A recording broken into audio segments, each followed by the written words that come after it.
দিসমাল্লা আর দিও কাইদে নিও না, সোনার মক্কা না দেখাইয়া মরণ দিও না, ঠিক না? দিসমাল্লা আর দিও কাইদে নিও না, সোনার মক্কা না দেখাইয়া মরণ দিও না।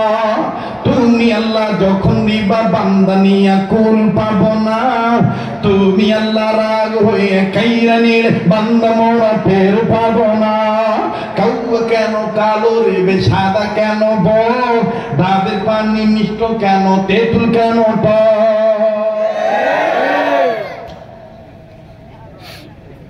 হুজুর আজান দিয়েন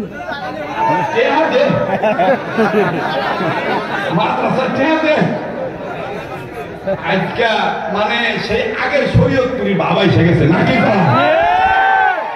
মানুষ দিন গেলে পুরাও আরে দেখালি ভালো রাখার মালিক কে? ওরে চিনিলে জমি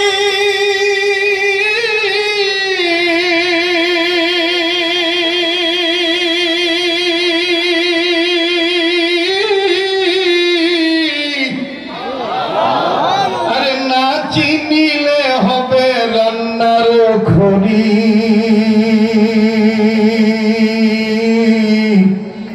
আরে চিনার মতন চিনে নিয়ে আমল করিলে পাবিয়া ধম জান্নাতের বাড়ি, ঠিক না? আরে বইলা গেল পাগল সাধু বান্দায় আব্দুল খালেক শরীয়তপুরি, ঠিক না?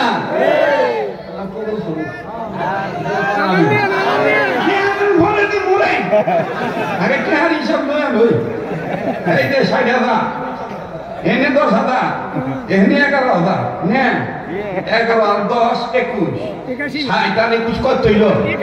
৮১। এই দেখ ৮২। আর কত লাগে রে? কত কয় না? আর কত লাগে? তাড়াতাড়ি করেন, যেটা মিল করেন আমার ভাইরা। আর ১৮,০০০ আল্লাহ লাগে আর ১,০১৮। মাবুদ বিশ্বাস করি তুমি সবই পারো। এটা আমার আরে ১৮,০০০ টাকা না দিয়ে আমার কই না দাদা কাল্লা আজান দিয়েন আজান দিয়েন। মহিলার কাছে কি আমি যাবো?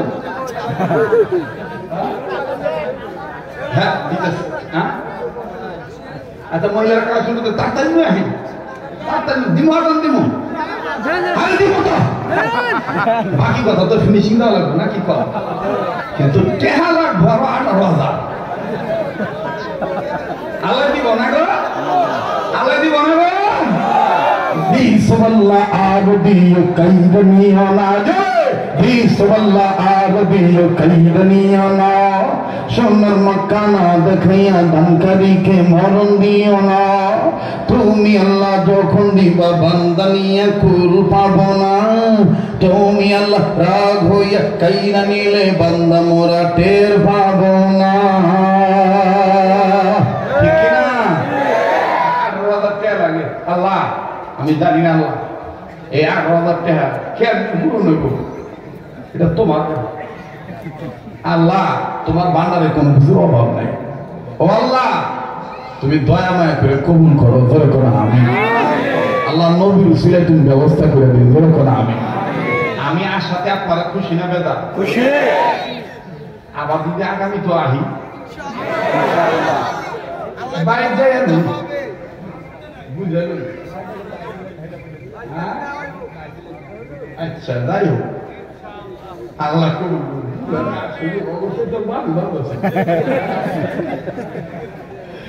একবার আহি নাই, ওটার পালাটা ওর মন মুদ্রিছে। হ্যাঁ এখন তাই কষ্ট করলাম দেখে না, খালি দেখবেন খালি দোষ খালি একটু বাইরে থেকে উঠে করে কষ্টে তোর বাড়ি ভালো আছে। যাই হোক কালকে দেখবেন যে কি কয় রে হাত পুরা না কি কয় ভোতাপাড়া পুরা এলাকায় কইব যে কালকে একটা বক্তাই ছিল, কি ওয়াজ করছে, ওর বাপি ভালো ছিল, ওর বাপি চলবে কি চলবে না? ও একটা গান গাইছিল মাননীয় স্পিকার খালি বাড়ি পাইয়া বন্ধুকে খাওয়াইতে চায় কইছিল না এইটার বিপরীতে আমি রেজাউল করিম কাউসারি রহমতুল্লাহ আলাইহি মুফতি বদরুল রশিদ সাহেব আমরা কয়েকজন মিলে তাৎক্ষণিক ওর বিপরীতে গান গাইতাম ইসলামী গান ও গাইতো প্রেমের সুশ্রী তোলা গান আর আমরা গাইতাম কোরআন সুন্নাহর গান এটা আমরা অপরাধ ও কইছে খালি বাড়ি পাইয়া বন্ধু খুব খাইতে চায় আর আমরা কইছি না না খালি মাথা পাইয়া হুজুর টুপি দিতে চায় খালি মাথা পাইয়া হুজুর টুপি দিতে চায় বলো খালি মাথা পাইয়া হুজুর টুপি দিতে চায় আজান দিয়া ডাইকা নিয়া নামাজ পড়ায় আজান দিয়া ডাইকা নিয়া নামাজ পড়ায় খালি মাথা পাইয়া হুজুর টুপি দিতে চায় বলো খালি মাথা পাইয়া হুজুর টুপি দিতে চায় ওরা টুপি পক্ষে না ওকে ভাবি ভালো আসি আর হুজুর আওয়াজ দেওয়া লাগবো খালি মাথা পাইয়া হুজুর টুপি দিতে চায় প্রশ্ন কে খালি মাথা পাইয়া হুজুর টুপি দিতে চায় সবাই খালি মাথা পাইয়া হুজুর টুপি দিতে চায় আজান দিয়া ডাইকা নিয়া নামাজ পড়ায় আজান দিয়া ডাইকা নিয়া নামাজ পড়ায় খালি মাথা পাইয়া হুজুর টুপি দিতে চায় মসজিদের ইমাম মুয়াজ্জিন হাত তুলিয়া তোমার জন্য দোয়া করে আমিন আমিন বলো আমিন আমিন বলো আমিন আমিন বলো আমিন আমিন দোয়া যখন শেষ হয় দোয়া যখন শেষ হয় দেখা কইরা আবার বলো উস্তাদজি দোয়া কর দোয়া যে চাই খালি মাথা পাইয়া হুজুর টুপি দিতে চায় বলেন খালি মাথা পাইয়া হুজুর টুপি দিতে চায় বলেন খালি মাথা পাইয়া আজান দিয়া ডাইকা নিয়া নামাজ পড়ায় আজান দিয়া ডাইকা নিয়া নামাজ পড়ায় খালি মাথা পাইয়া হুজুর টুপি দিতে চায় রাগ করছে নাকি এই যে দেখেন এখানে 4.5 আর এখানে হলো 3000 7,500 হয়েছে 18 দিন আর কত লাগে 11:30 এই পপুলারের সাইবার ভাই উনি নগদ 3000 দিয়ে দিচ্ছে কন্যাই মহিলা করতে হ্যাঁ কার কাছে করবে হ্যাঁ এখন হাজার টাকা মাগবো আজকে সারা সারি নাই কার কাছে গো আমি যাব কোনে গো তাড়াতাড়ি আহেন আমার মা বন্ধে কি দিছে আজকে দেখু না কি কর ঠিক আছে না ওই যে জায়গা ও বাবা এই যে গোলাপি জামা জাঙ্গিয়া তো ওয়াজ ফিরত দিয়ে যান নাইলে প্রমাণ হবো আপনার বাপি ভালো ছিল কথা বলছেন কিনা খালি মাথা পাইয়া হুজুর টুপি দিতে চায় জয় খালি মাথা পাইয়া হুজুর টুপি দিতে চায় আজান দিয়া ডাইকা নিয়া নামাজ পড়ায় আজান দিয়া ডাইকা নিয়া নামাজ পড়ায় খালি মাথা পাইয়া হুজুর টুপি দিতে চায় এটা মহিলা করতে হয় এটা মহিলা কেমন তোর সাথে তো বাপি ভালো আছে কয় টাকা রে এটা সহগুণে এটা সহগুণে আল্লাহ কবুল করুক ধরে কোন আমি আর ধরে কোন আমি আজান কি দেওয়াই লাগবো দেওয়াই লাগবো একটু দূরে জিকির করেন লা ইলাহা ইল্লাল্লাহ লা ইলাহা ইল্লাল্লাহ লা ইলাহা ইল্লাল্লাহ এখন কে নড়াচড়া করবেন না এখন বয়ান শেষ হয়ে দেবো দোয়া করে দেবো তবে দোয়ার আগে আব্বাটা আজান শুনবার চাইছে শোনানো লা ইলাহা ইল্লাল্লাহ ঘুমে ধরছে গো আওয়াজ গুলো ঘুমে ধরছে ধরে লা ইলাহা ইল্লাল্লাহ লা ইলাহা ইল্লাল্লাহ জোরে লা ইলাহা ইল্লাল্লাহ জোরে লা ইলাহা ইল্লাল্লাহ লা ইলাহা ইল্লাল্লাহ লা ইলাহা ইল্লাল্লাহ লা ইলাহা ইল্লাল্লাহ আজরে লা ইলাহা ইল্লাল্লাহ লা ইলাহা ইল্লাল্লাহ লা ইলাহা ইল্লাল্লাহ লা ইলাহা ইল্লাল্লাহ আজরে লা ইলাহা ইল্লাল্লাহ আসমানের মালিক তুমি আল্লাহ জমিনের মালিক তুমি আল্লাহ আসমানের মালিক তুমি আল্লাহ জমিনের মালিক তুমি আল্লাহ আমার মালিক তুমি আল্লাহ সৃষ্টির মালিক তুমি আল্লাহ লা ইলাহা ইল্লাল্লাহ লা ইলাহা ইল্লাল্লাহ আরো জোরে লা ইলাহা ইল্লাল্লাহ জোরে লা ইলাহা ইল্লাল্লাহ লা ইলাহা ইল্লাল্লাহ লা ইলাহা ইল্লাল্লাহ লা ইলাহা ইল্লাল্লাহ লা ইলাহা ইল্লাল্লাহ মুহাম্মাদুর রাসূলুল্লাহ সাল্লাল্লাহু আলাইহি সাল্লাম এর বন্ধুরে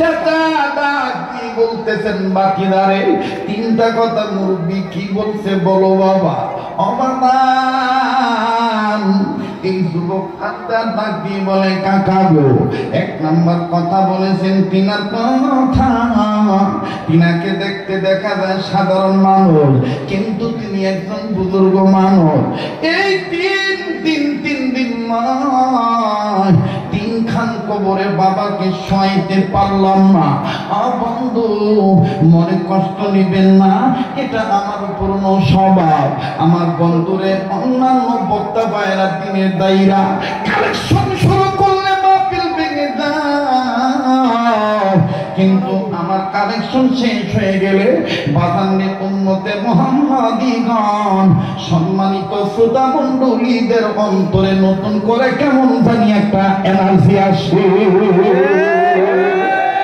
আর মনে হচ্ছে বাবাজি ও বাবা নতুন করে আব্দুল খালেক শরীয়তপুরীর ওয়াজ আবার মনে হয় শুরু হলো রাতও দেখবেন কোন দিক দিয়ে কেটে যাবে আমার ভাইটা টেরি পাবেন না বন্ধুরে ভাইজান পর্দার অন্তরের মা বোনেরা এইবার কাকা ডাক দিয়ে বলতেছেন বাতিজা নাম্বার ওয়ান ওই মুরব্বি কি বলেছে খুলে বলো ডাক দিয়ে বলে কাকা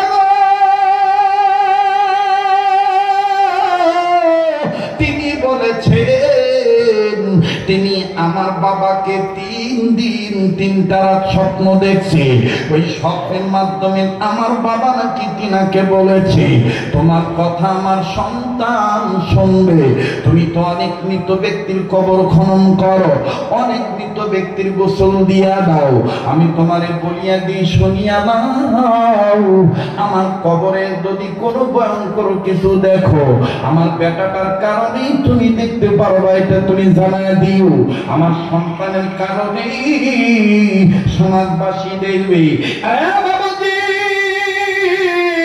ঘরে যারা আছেন দোকানে যারা আছে একটু সময়ের জন্য ভাইটান অনেক রাত তো অনেক জায়গায় ঘুমাবো জীবনের শেষ বয়ান মনে করে বয়ান করছি আগামীতে দুনিয়ায় নাও থাকতে পারি বন্ধু এই জন্য আমার ওস্তাদ আমার গুরুজন বলেছে কোনদিন তুমি পাবলিক ঠকাইবা না পাবলিক যখন চলে আসবে কোরআন সুন্নাহর বয়ান শোনার জন্য তুমি আল্লাহকে খুঁজে করার জন্য তুমি সময় দিয়ে দিও বরকত দেবে আল্লাহ জনগণ করবে দোয়া জোরে বলেন না আমিন বাবাজি ডাক বললেন কাকা গো, এই মুরব্বী বলছে তোমার বাবাকে আমি 3 দিন স্বপ্ন দেখেছি, 3 রাত্র স্বপ্ন দেখেছি, তোমার বাবার 3টা কবরে সাপ দেখেছো। শোনো বেটা শোনো, আমি তোমার বাবাকে বলতে শুনেছি এই কবরে যত সাপ দেখা যাবে, যত নমুনা আযাব, এই সবই হলো আমার সন্তানের কামাই করা পাপ। আরে বেটা শুনে নাও, শুনে নাও। তাই দুর্গা বিছানায় বলেছি তোমার মতন বেটা থাকতে কেন গো তোমার বাবার কবরে সাপ দেখা যায়? তোমার মতন সন্তানের কারণে গো কেন সাপ দেখা যায়? তুমি থাকতে কেন সাপ যায় না? এবার ডাক দিয়ে বললেন চাচাজি, মুরব্বী আমার বাবাকে স্বপ্ন দেখছে 3 দিন 3 রাত, আর কারণটা কি এটাও আমি আপনাদেরকে জানাইলাম। এবার শোনো চাচা আমার কথা।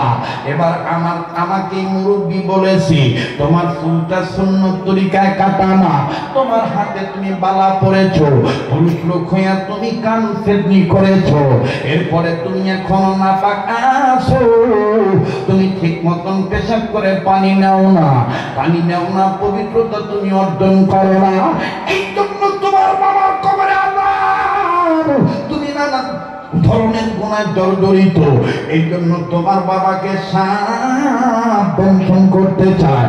এই হলো আমার কথা। বলে 3 নম্বর কথা কি? বলে 3 নম্বর কথা হলো এই মুরব্বী বলেছে আমি কেমনি উপায় পাই, কেমনি আমার বাবার কবরে আযাব বন্ধ হয়ে যাবে, সাপ চলে যাবে। মুরব্বী আমায় বলে দিয়েছে খালিদ দিলে তওবা করে আল্লাহকে বলে দাও, আল্লাহ আমি আর জীবনে নামাজ ছেড়ে দেব না, আমি আর দাড়িতে খুল লাগাবো না, আমি আর গুনাহ কবিরা করব না, আল্লাহ গো আমার কারণে তুমি আমার বাবারে আযাব দিও না। এইভাবে আমারে খালিদ দিলে তওবা করতে বলেছে।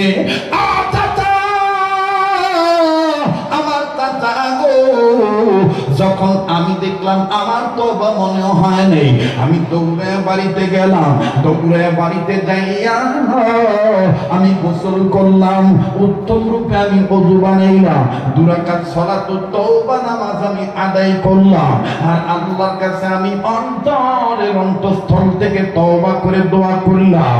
এখন আমার এই মুরব্বী বলেছে আমার তওবা যদি আল্লাহ কবুল করে আমার বাবার কবর থেকে সাপ চলে যাবে দূরে, আমার বাবার কবরে আর সাপ আসবে না। ও কাকা, এই জন্য আমি এসেছি তওবা করে। চাচা গো আমি আসছি। এবার চাচা ডাক দিয়ে বলি চলো ভাতিজা কবরের কাছে যাই। ভাই গো যখন কবরের কাছে গেল 1 2 3 3টা কবর যখন দেখা হলো, একটা কবর বাদান সাপ নাই, যেই জায়গায় গর্ত ছিল প্রতিটি জায়গায় নতুন করে কেমন জানি গাছের জন্ম হয়েছে, তাও আবার যেমন তেমন গাছ নয়, তাজা গোলাপ ফুলের গাছ।